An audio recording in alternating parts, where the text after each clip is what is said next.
with a compelling perspective on global politics. This is the Patrick Henningsen Show on TNT Radio. All right, ladies and gentlemen. All right, it is Friday. It's been a long and hard week for the world. We've been bringing you the stories both internationally and domestically over the last 5 days. We got a little bit more to go before this week's finished. I want to welcome onto the program a very special guest. He is a former British diplomat, ambassador for Uzbekistan. He's also a veteran of the British Foreign Service, and he's become a very important voice on a number of issues, two of which we will touch today. The ICJ ruling against Israel, the interim ruling.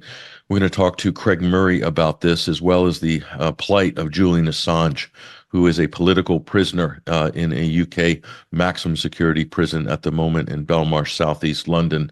What is happening with both of these stories? Let's get the insights and thoughts from our next guest, Craig Murray. Craig, welcome to the program. Thank you, Patrick. Good to see you. It's great to see you as well, Craig. And we've been following your writing up at your website, your blog, and I realize you've also been hanging out in the gallery of a certain courtroom in The Hague, giving everybody a firsthand account of what's been happening, and your work has been absolutely invaluable in that respect. Let's start, Craig, with the ICJ ruling. Just explain to us where this is at the moment. What is the significance of what's happened over the last couple of weeks? And going forward, can we hope that this might be a positive step forward that might lead to other actions to restrain Israel with the situation right now in Gaza? Craig. Yeah, I think to start with, there is a huge gap between what the ICJ ruling actually says and what the political establishment and the mainstream media are claiming that it says. In fact, I was absolutely shocked a couple of days ago at the UN Security Council meeting when the United States ambassador to the United Nations says that the ICJ ruling reaffirms Israel's right of self-defense, because it very definitely does not do that. In fact, it very pointedly does not do that. It notes that Israel said it, but then takes no account of it whatsoever in its determination. And the ICJ ruled that Israel must follow the Genocide Convention and must follow particular paragraphs of the Genocide Convention, articles of it, and that specified that Israel must stop the killing of Palestinians and must allow the means of life and sustenance into the Gaza Strip in a free and unhindered manner. None of which Israel is doing. There's no doubt Israel's not abiding by the ICJ ruling. But the ICJ ruling is very important because it found that there is a plausible case of genocide against Israel. And in doing that, the ICJ produced its own facts, if you like. The ICJ stated, not as something that South Africa said, but the ICJ stated as a matter of fact that there are 25,000 dead, overwhelmingly civilians, that there are over 50,000 injured and maimed, that there are 350,000 buildings destroyed. Can you imagine 350,000 buildings either destroyed or seriously damaged? The scale of that is just astonishing. And the ICJ found these things to be fact. That's why they found there to be a plausible case of genocide. They didn't find them to be assertions by South Africa. And in finding them to be fact, the ICJ quoted as their sources various United Nations senior officials, including, of course, UNRWA. A lot of their judgment and a lot of their fact was founded on evidence by UNRWA, and that in part explains the immediate attack to try to undermine the credibility of UNRWA. And one further thought. The ICJ ruling is having consequences. And I think, for example, this letter by 800 officials across various Western states, including the European Union and the United States, that's been released today, saying that the politicians, the political leadership, is just wrong in its support of Israel and is ignoring crimes against humanity. I don't think that letter would have ever been formulated and released were it not for the ICJ ruling. For example, it gives an extremely powerful tool to those who are trying to stop this. And so yes, of course, it hasn't stopped things overnight, but I think we will see it working through. Do you think it's a case like what you're saying there, Craig, is given a lot of people who would like to speak out, who would like to take some action, countries or institutions, but maybe didn't feel as confident to do it before because they didn't want to be seen to be acting alone. It sort of helps to build a kind of more of an international consensus on this in this sort of time of emergency.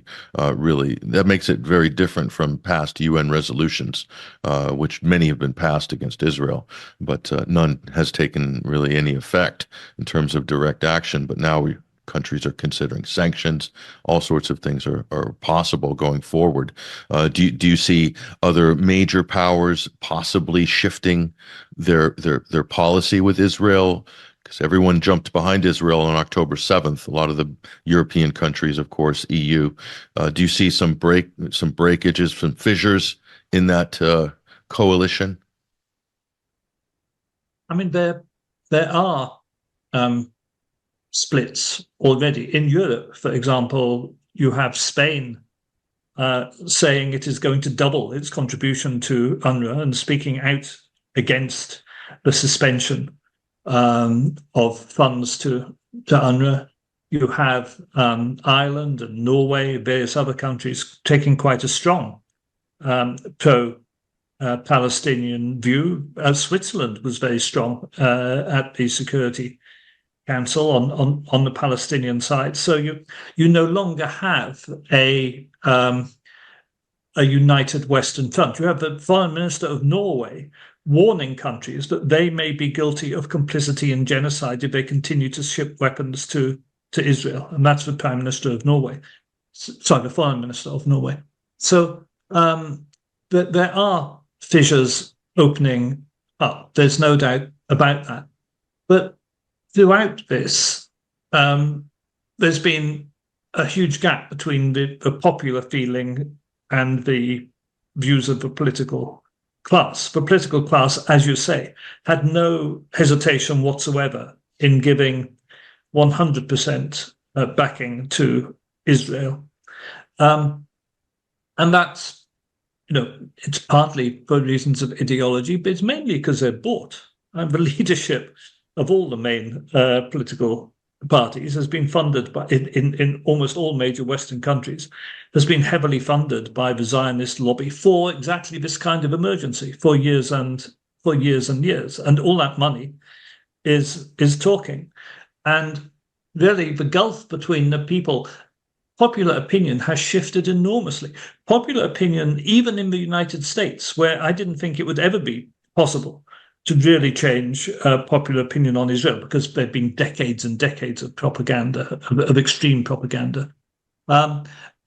Even in the United States, popular opinion has shifted, and that's it. It was the case some time ago that it was shifting and was very stark among certain demographic groups who are extremely important to Biden's chances of re-election. But it's now shifting in a much wider way in society and among Republicans as well as among Democrats, because people aren't stupid. What people are seeing unfold is plainly a genocide, plainly disproportionate, and plainly vicious. So it's really a question of whether the Western so-called democracies any longer have any kind of mechanisms that feed through from the views of the population and can control what politicians do. And that's really the important question, which we will see the answer to in the next few months. I think you just made it a very important point there, Craig. You're talking about all of these things that the Israeli lobby have done over the years to kind of get control of the narrative, to control political parties or candidates. What they did to the Labor Party more or less gutted it, single-handedly gutted it of any opposition against Israeli policies under the guise of flushing out anti-Semitism in the Labor Party. And now, as far as the UK goes, it's the same as in the United States, Craig. There is a uniparty when it comes to this issue. There's literally hardly any opposition. I think even Kate Ossemore, who was a shadow minister on the Labour side, definitely a person of good standing in the party, has been suspended, I guess, over comments regarding genocide in Gaza. I mean, it's absolutely unbelievable. How can you have a functioning House of Commons if there's no actual opposition on an issue like this? It's kind of extraordinary if you think about it historically, Craig. What are your thoughts on the current state of the Conservative and the Labour Party on this issue? Yeah, I mean, I think one incident, in a way, sums it all up. You may recall when ITN, an extremely respected British mainstream news organization, it was ITN who had the footage of the Palestinian civilian, unarmed civilian, holding a white flag, who was shot dead right in front of the cameras just after concluding an interview. And the leaders of both major parties, both Rishi Sunak and Keir Starmer, were asked if that was a war crime, and both refused to say that it is a war crime to shoot dead an unarmed civilian under a white flag, which is not a difficult question, and that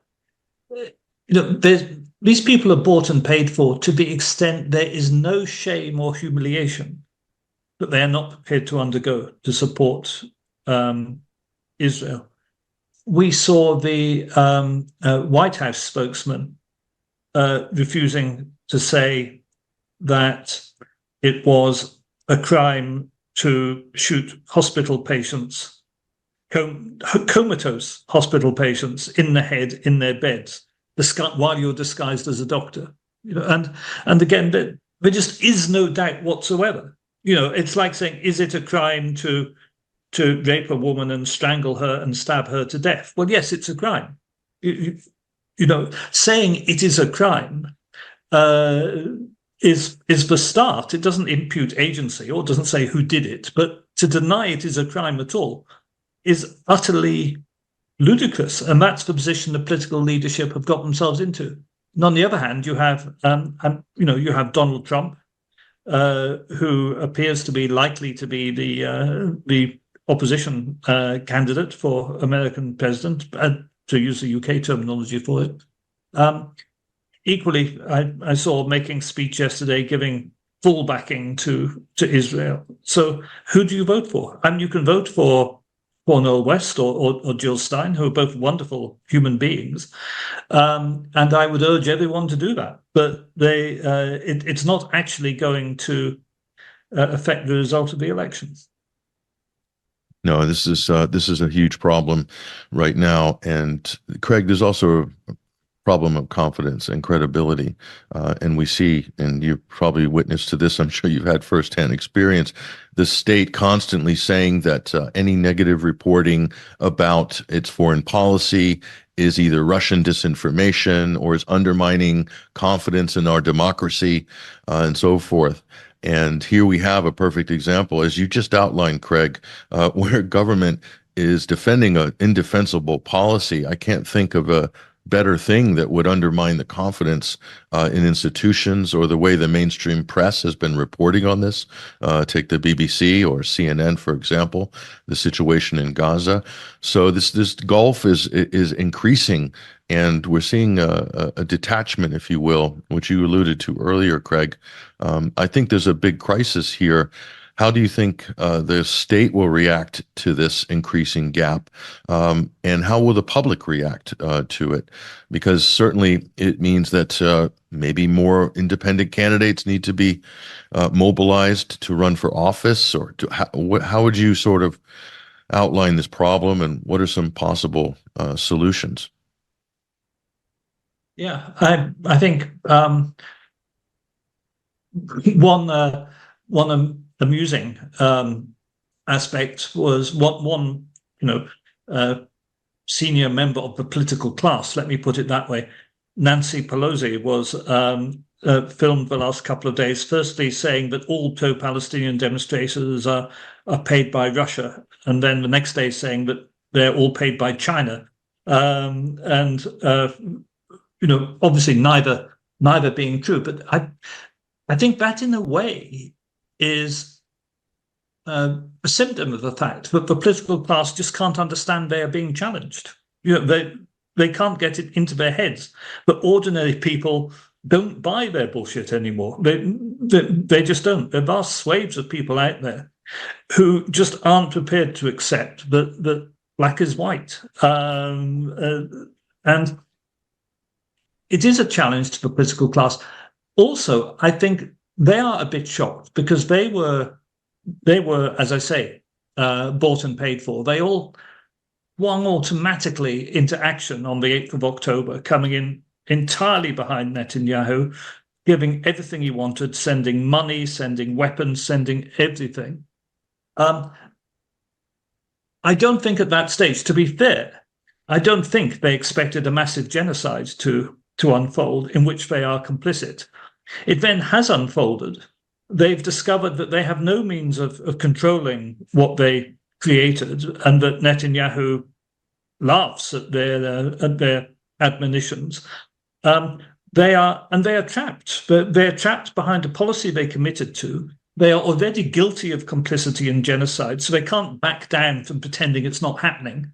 Because if they admit it's genocide, then they are complicit, and they also have to go to jail. So they're going to have to pretend it's not happening and continue pretending it's not happening. And plus which, there is no earthly argument, there is no possible argument that what is happening in any way is a benefit to the United States or the United Kingdom or any other Western country. There's no way that the genocide in Gaza helps anybody. It's increased inflation, put up fuel prices, reduced confidence in international markets. It's all downside, unless you're interested in the arms industry or in the security and military industries. For everybody else, it's a downer, and it carries huge risks of wider war, which will be an even bigger economic downer. So they're stuck. They are committed to this policy, which has gone horribly wrong. They don't have an end game. They don't have any way out of it. And I don't think they're behaving rationally. I don't think they know what to do. I don't think Biden knows where he is, let alone what to do. But the people around him are just mired in this dreadful situation. So it's very hard to know how it will play out. Their natural reaction is to react by being more vicious. And that's why they piled in to their reaction to the ICJ ruling, was to cut funds to UNRWA to try to speed up the genocide before it can be stopped, because that's what this starvation policy amounts to. So I fear they will default to more killing in Gaza, more death in Gaza, and more repression of opposition at home, more banning of protests, more. I think that's their default setting, but it's not going to get them anywhere. Craig, before the break, you were talking about the ICJ ruling and countries that are complicit in this genocide. And I think it's safe to say we can call it a genocide. A number of experts have weighed in on this. It's kind of beyond debate at this point. But those countries who are aiding and abetting Israel, either by providing weapons or support in other areas, material support. What are the legal implications for these countries going forward? Because as you said, Craig, Israel didn't stop after the interim judgment coming out of The Hague, and neither did the supplies to Israel coming from a number of countries. Leading that list is the United States, Germany, the United Kingdom, France, and other NATO members. What about them going forward, Craig? What could they be facing down the road? They could certainly be facing prosecution themselves at the International Court of Justice as states. And I think the problem is, we are 2 years away from a final ruling by the ICJ, which I'm very confident will be a ruling that there has been a genocide. That will have to be followed up by action for complicity in genocide against other states. And indeed, those actions may be initiated sooner. Several states have indicated they may be going to take action against the United States in particular for complicity in genocide. Among the things that the ICJ can order are reparations. They can order huge sums of money to be paid to Palestine, for example, for complicity in genocide by states. But more importantly than that, the Genocide Convention makes very plain that action has to be taken against individuals who were complicit in genocide, who committed genocide, who incited to genocide. The Genocide Convention makes absolutely plain that it's not limited to action against states. And once it finds genocide, the International Criminal Court is going to have no choice but to issue warrants, because the ICJ, the senior court, will have found that. And this is important because the International Criminal Court is, generally speaking, is a farce. It's a tool of Western diplomacy. It's a mechanism by which NATO powers lock up black men they don't like. That's bluntly what the International Criminal Court is. It's extremely corrupt. Its chief prosecutor, Karim Khan, is a disgrace. So normally the International Criminal Court wouldn't think, it's issued a warrant against Putin for Ukraine, but it hasn't issued a warrant against Netanyahu, and it hasn't issued a warrant against Joe Biden. Once the ICJ finds there is a genocide, the International Criminal Court will have no choice but to issue a warrant against Netanyahu and many of his ministers, certainly all those who the ICJ has already quoted as inciting to genocide. The ICC will have to prosecute them all, and I think they will end up having to prosecute Biden and Sunak and others. So that's the international field.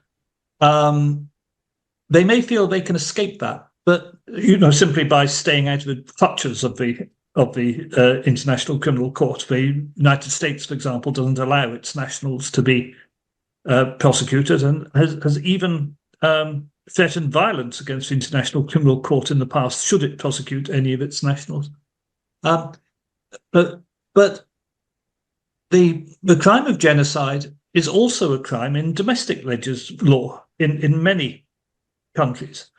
In the United Kingdom, it is specifically the International Criminal Court Act of 2001 incorporates the Genocide Convention specifically, not just as something the International Criminal Court can try, but as an offence in UK domestic law. So if there is a finding of genocide eventually by the International Court of Justice, I don't see how the United Kingdom can fail to bring legal proceedings here for complicity in genocide against Sunak and his senior ministers, and against officials who were involved in the transactions of weapons to Israel, for example. And many other states will have similar legislation. I know in the United States there was a ruling yesterday, in fact, by a federal court that the courts could not interfere because foreign policy is the sole policy of the executive, but the sole prerogative of the executive, but that also can be appealed. So once politicians stand in personal danger, there's a real chance we may see some changes of line, and I'm hoping to see that as the ramifications start to become plain to them. And just to be clear, Craig, there's no statute of limitations on any of this. This could carry on in perpetuity. Is that correct? Yes, that's absolutely correct. The crime of genocide doesn't have, and there may be specific jurisdictions in which there is a limitation on it, but I doubt it. And certainly, of course, we've seen Nazi concentration guards jailed 70 years later, literally. So this is a similar thing. And just more broadly, Craig, what does this mean for Israel, for its international reputation within the community of nations? The brand of Israel has a specific brand. They have a certain national story that really surrounds any conversation and really kind of has protected them for many decades when it comes to people criticizing it or trying to censure it or restrain it. What is the Israel brand going forward looking like now? Will they ever be able to recover their whatever reputation they had previously? What's your sort of thoughts on this? Well, I mean, this has been a disaster for Israel in PR terms, and certainly, there's no doubt that they have lost the propaganda war in which they invested so heavily, and they have indeed, particularly among younger people, they have squandered a huge amount of the understandable and deserved sympathy which Jewish people received as a result of the Holocaust.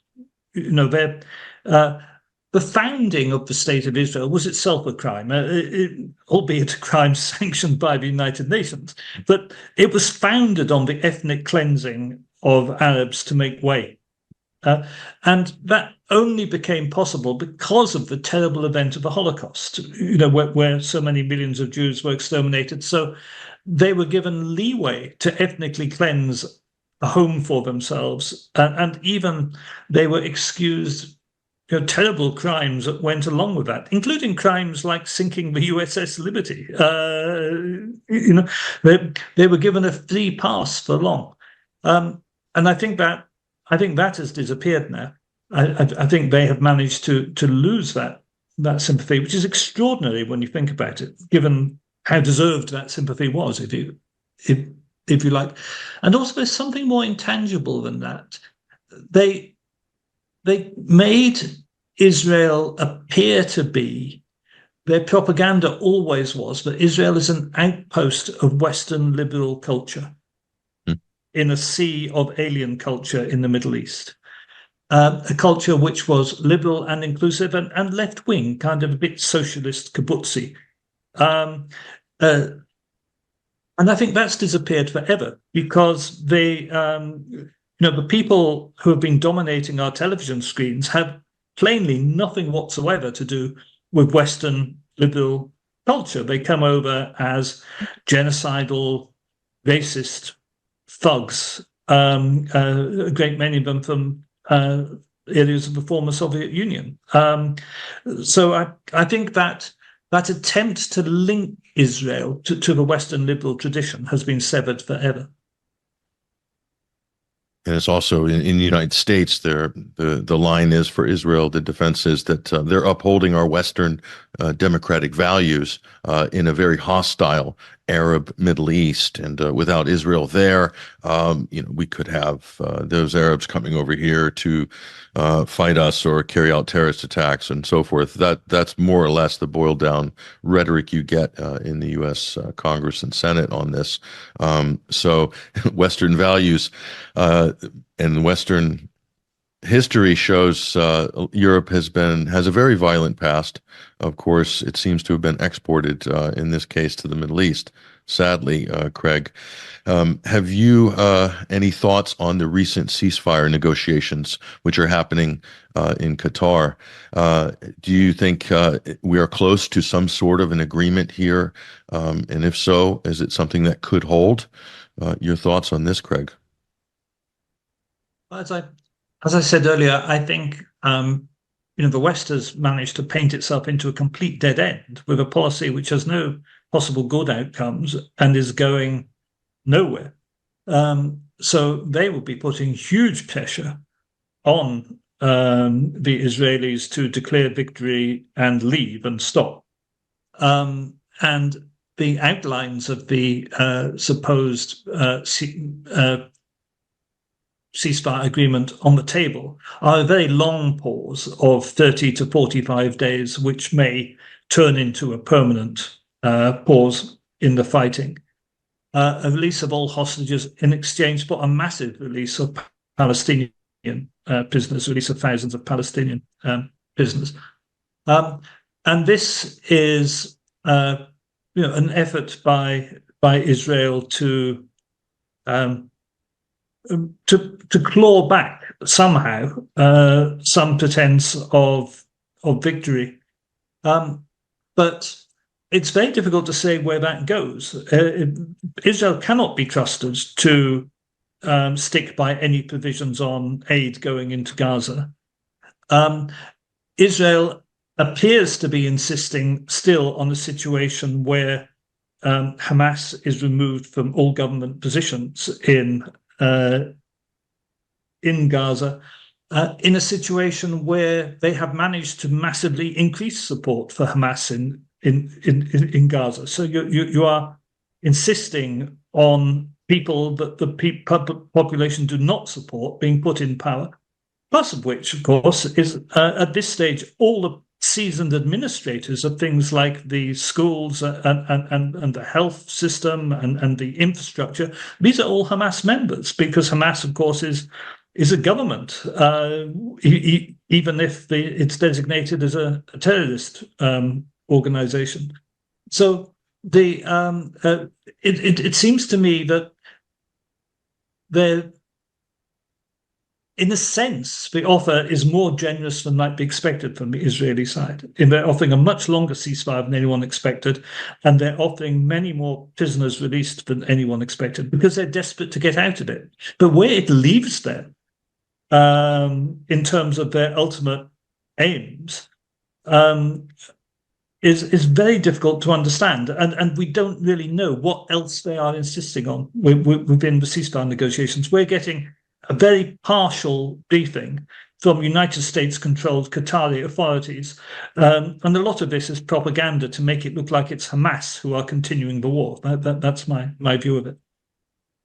It's also the case of resuming aid deliveries into Gaza, Craig, because the United Nations wants to get in there. They want to send investigators in to take witness statements. A number of their workers have been killed over the last 3+ months, UN workers.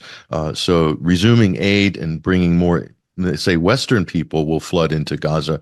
That would make it very difficult for Israel to resume the types of air bombardments which it has been doing over the last couple of months, wouldn't it? I mean, seems like there's a motivation for Israel not to make this work. If you're just going by their past actions, do you have any thoughts on that side of things, Craig?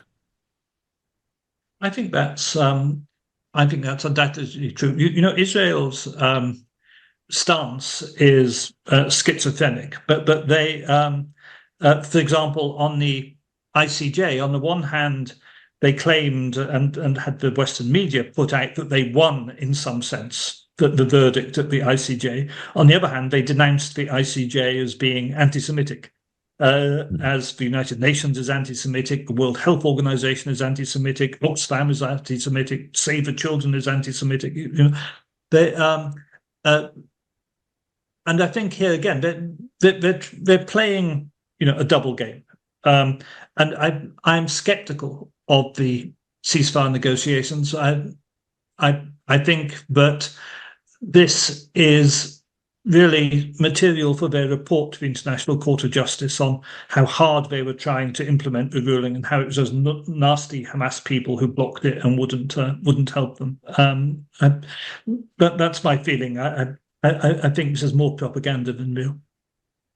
Yeah, we'll wait and see how this shakes out over the weekend, Craig. It'll be very interesting indeed. And I want to also go to the very, very important and actually very dire situation, which is happening right now in Southeast London. Julian Assange, a decorated journalist, founder of WikiLeaks, undeniably one of the most iconic figures of recent decades. He has been languishing in a Category A prison, unconvicted, awaiting extradition. If you could, Craig, give us an update of where Julian Assange's case is right now. I know there's some important dates coming up in February that people should know about. And then going forward, your thoughts on the prospects of resolving this situation, if there is any. Yeah. No, I mean, Julian's incarceration and his continuing to be kept in extremely harsh conditions in a prison designed for terrorists. And this is a man who's never committed an act of violence in his life, who's a journalist, for goodness sake. Why is he being held as a terrorist? This is absolutely crazy. This continues to be a terrible stain on the United States and the United Kingdom, and to put into perspective their claims of belief in human rights, which plainly are nonsense, and it undermines their criticisms of other people of other countries for breaches of human rights. And this is very important because charging a journalist for espionage, for publishing leaked material that reveals war crimes, when you think about it as fundamentally as that, this is a dreadful attack on freedom of speech and an attack in the United States on the very fundamental basis of the First Amendment. This is precisely the kind of thing that the First Amendment was instituted for, to be able to criticize an overmighty government for abuses in the military sphere. That's what the First Amendment was for. So the First Amendment is dead if this continues. We're now at the stage where Julian is having his last appeal in the UK against extradition to the United States. This is an appeal to the High Court. And if you like, it's an appeal to have the right to appeal.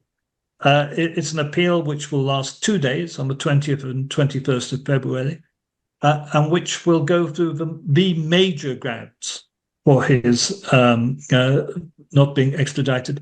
So this isn't looking at the health grounds. This is looking at freedom of speech. This is looking at the right to a fair trial. This is looking at the fact that he's being extradited on espionage charges and on an indictment in which the main witness is an Icelandic man who has been jailed for paedophilia and for fraud, and who has admitted that he made up his evidence in exchange for $10,000 from the FBI. There's the fact that Julian Assange's legal conversations with his legal defense team were spied on in the embassy, and that material was given to the FBI and CIA. There's the fact that all his legal documents were handed over to the CIA after being stolen from the Ecuadorian embassy when he was removed. There are so many things wrong with this extradition case. It really is a disaster. But at the end of the day, it's about the state's desire to crucify somebody who told facts about the wrongdoing of states. And we should never forget that the many, many crimes revealed by WikiLeaks in the leaked material, nobody was ever tried for any of those crimes. The only people who've been tried are the people who revealed the crimes. And that says a huge amount about the kind of way Western states are going and the total lack of freedom. So this is very, very important. There are a whole series of events on the 20th and 21st of February. On the 20th, early in the morning in London outside the court, there's a rally which we want absolutely everyone to go to. I believe there'll be local events around the world on those days, because this is the last chance, in a sense. If this hearing turns down his right to a further appeal, he could be extradited almost immediately. Things could happen very quickly. He might be extradited before there's a chance to appeal to the European Court of Justice. So we need public pressure now. This is the key point. Day X, they are calling it. This is Day X is coming. Yeah, Craig, I remember the trial or the hearings at Belmarsh Prison at the Woolwich court that they have attached to that prison. You were there in the gallery, and I remember his legal team, spearheaded by Ed Fitzgerald and Mark Summers. They had a dazzling defense and totally dismantled the U.S. prosecution team's arguments on this. I mean, it was a rout. It was like a 5-0 football match, if you could make such a metaphor. And we hear during that time, Serco, or it was prison guards or whatever, roughing him up, taking his documents away from him. I mean, total suspension of his rights. Such a high-profile case, and all this stuff is happening so brazenly and in the open. It is so obvious. How could anybody of a lesser stature expect to be treated any better? That's the question. What rights have been suspended for him will be suspended for everyone. And Craig, do you think if he is extradited to the United States, your final thoughts on this before you break? I'm give you the floor, Craig, for the final 6 minutes of this segment. But if he is extradited to the United States, this case, like this case, hasn't fully been tested, the Espionage Act, in a way that it would be if Julian Assange is brought to a national security court on this. What do you think his chances are there? Because this would really test the United States Constitution, such a case like this, Craig. Your final thoughts on that? Yeah. No, I agree. This is going to be absolutely a make or break case for freedom of expression in the United States if it does go ahead. Going back to those days in Belmarsh and the trial there at Woolwich Crown Court and subsequently at the Old Bailey, as you say, the behaviour of the state was extraordinary. Julian was woken up at 3 a.m. to be taken to the court. He's not a well man. He was kept in something akin to a filing cabinet in which he couldn't sit for being taken to the court. He wasn't allowed freely to access his legal team. In the court, he had no access to his legal team. He was behind bulletproof glass panels and had no access to his legal team. And in the breaks, he wasn't allowed to. He could only consult with his legal team through a slit which he had to get down on his hands and knees to speak to them through the slit. And every day his legal papers were taken away from him. He wasn't allowed to take them back to his cell. He wasn't allowed to receive or send documents to his lawyers. And you may also remember NGOs like Human Rights Watch and Amnesty International were not allowed into the court. And not only that, they were not allowed to get the video feed of court proceedings. And there were a tiny number, a dozen or so seats in the public gallery. So the whole thing was completely held in secrecy and withdrawn from view. Should he be extradited? I mean, the problem is that the United States government apparently can choose to hold these trials wherever it wishes. And it would hold it in the Eastern District of Virginia, where it holds all its major security trials. I visited there. I went to the courthouse in which it would be held a few months ago, and it's just down the road from the CIA and the NSA. It's within sight of the Arlington National Cemetery and the Masonic monument to George Washington, and in a place where the majority of the jurors either work in the security services or work in businesses largely dependent on business from the security services. So, which is why the United States holds these kinds of trials there, because basically you've got a rigged jury ready and ready to go. And the other thing is, of course, he would be held for probably 2 years on remand pending the trial in terrible conditions. He's already been held in terrible conditions for more than 5 years. And there's genuine doubt from his doctors as to whether he would survive long enough to actually stand trial. I think the arguments that would be made in court are extremely important, but whether he would get a fair trial in that courtroom, I'm not sure. And it's also worth stating that I went myself to the courtroom to scout it out last time I was in the United States. And I went to try and go in and see where the public gallery is, where Julian would be, where it would be possible for his wife to be to see him and observe the trial, and just to get that kind of basic information, to get a look at the building. And they wouldn't let me in. And I said, well, what do you mean you won't let me in? It's a public building. You have trials in progress. There is by law public access to the courtroom. And they replied, no, but you're not the public ambassador, Murray.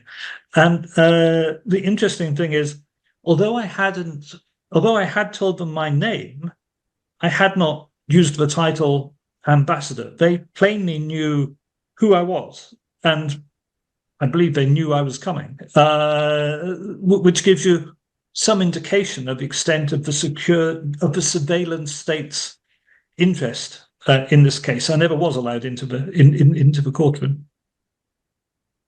That's extraordinary, and this will be an interesting point in history if it gets that far. Let's hope that extradition doesn't happen and that this case is brought to an end. This folly has been brought to an end in the next couple of weeks. Craig, certainly a lot of people are going to be batting for Julian Assange, and we'll probably see very big crowds out in support of him. And we, again, really appreciate your commitment to this and many other important stories. CraigMurray.org, Craig's website, his blog site, is an invaluable resource right now on all of these topics which we're covering. Craig, really appreciate you joining us at TNT Today's News Talk this week. Well, thank you. Thank you very much for hosting me.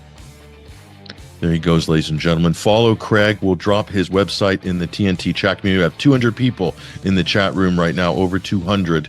You do want to click on those links, share them on social media. Follow Craig on X, Twitter, and other platforms where you see him.